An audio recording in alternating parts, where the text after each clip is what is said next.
தீபம், விளக்கேற்றும் எண்ணெய் மற்றும் அகர்பத்திகள் ஒரு தெய்வீக அனுபவம்.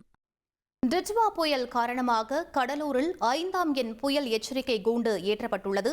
மேலும் விவரங்களை எமது செய்தியாளர் தேவநாதன் வழங்கிட கேட்கலாம்.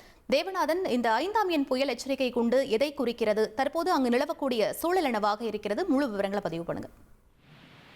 கடலூர் மாவட்டத்தை பொறுத்த வரைக்கும் பார்த்தோம் அப்படின்னா, இந்த டிட்வா புயல் காரணமாக நேற்று ரெட் அலர்ட் விடுக்கப்பட்டிருந்த நிலையில 10 சென்டிமீட்டர் வரை இன்று காலை வரை அந்த மழையானது பதிவாகியிருக்கிறது.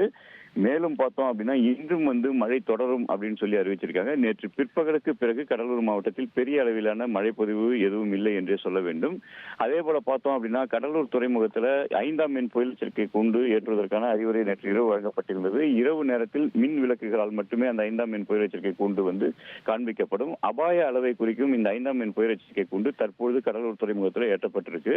மேலும் பார்த்தோம் அப்படின்னா கடல் சீற்றமும் அந்த காற்றும் கடலோர பகுதியில் காற்றின் வேகமும் தொடர்ந்து அதிகரித்து காணப்படுகிறது. இருந்தாலும் மழை தொடரும் என்பதால் பொதுமக்கள் எச்சரிக்கையுடன் இருக்க வேண்டும் என மாவட்ட நிர்வாகம் தொடர்ந்து வேண்டுகோளை வைத்துள்ளது. விவரங்களுக்கு நன்றி தேவநாதன்.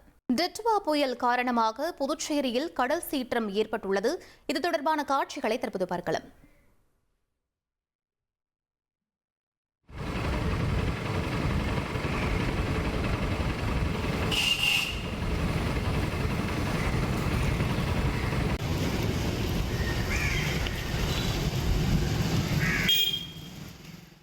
இது பற்றிய மேலும் விவரங்களை எமது செய்தியாளர் எழில்குமார் வழங்கிட கேட்கலாம்.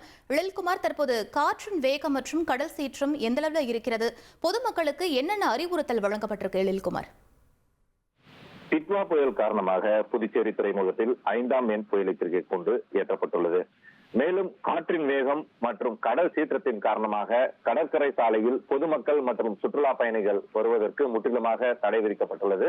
போலீசார் தொடர்ச்சியாக பாதுகாப்பு பணியில் ஈடுபட்டு வரும் நிலையில் கடற்கரை நோக்கி வரும் சுற்றுலா பயணிகள் மற்றும் பொதுமக்களை போலீசார் திரும்ப அனுப்பி வருகின்றனர். இதனிடையே நேற்றைய தினம் ஒப்பிடும்போது இன்றைய தினம் காற்றின் வேகம் சற்று குறைவாக காணப்பட்டாலும் சாரல் மழையானது தொடர்ந்து பெய்து வருகிறது.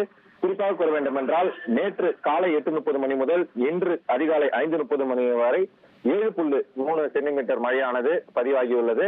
இருந்த போதிலும் காற்றின் வேகம் மிதமாக வீசி வருகிறது. கடல் சீற்றத்தின் காரணமாக கடற்கரை சாலைக்கு பொதுமக்கள் யாரும் அனுமதிக்கப்படவில்லை என்பது குறிப்பிடத்தக்கது. நன்றி. தீபம், விளக்கேற்றும் எண்ணெய் மற்றும் அகர்பத்திகள் ஒரு தெய்வீக அனுபவம்.